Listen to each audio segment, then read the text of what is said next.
देवबागचा प्रवास सुरू केला आणि समुद्र किनाऱ्यावर एक सुंदर हॉटेल घेतलं. लाटांचा आवाज आणि शांत वातावरण, एकदम रिलॅक्स फील. दुसऱ्या दिवशी सकाळी लवकर उठून बोटीसाठी बाहेर पडलो. सगळे एक्साइटेड. पण शंभूचा पहिला प्रश्न, खायला काय आहे?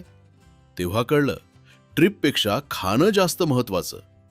बोटीची वाट पाहत उभे आणि बोट आली तर वर छत्रपती शिवाजी महाराज आणि राजमाता जिजाऊ यांचा झेंडा.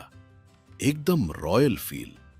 प्रवास सुरू झाला आणि अचानक डॉल्फिन अगदी आमच्या बोटीच्या जवळ आले. तो क्षण पाहून शंभू तर एकदम खुश. मग पुढे म्हातारीची चूर पाण्यासाठी थांबलो. नाव ऐकून शंभू म्हणाला, इथे खरंच म्हातारी आहे का? पुढे जुनं आणि नवीन लाईट हाऊस बघितलं आणि 2 डोंगरांच्या मधून जाताना वाटलं, आपण कोकणात आहोत की थेट विदेशात. यानंतर राजकोट येथे छत्रपती शिवाजी महाराज यांचा भव्य पुतळा आणि सिंधुदुर्ग किल्ला पाहून फक्त बघतच राहिलो. आणि परत येताना मनात एकच, मालवण देवबाग म्हणजे आपलं कोकण. पुन्हा यायलाच हवं.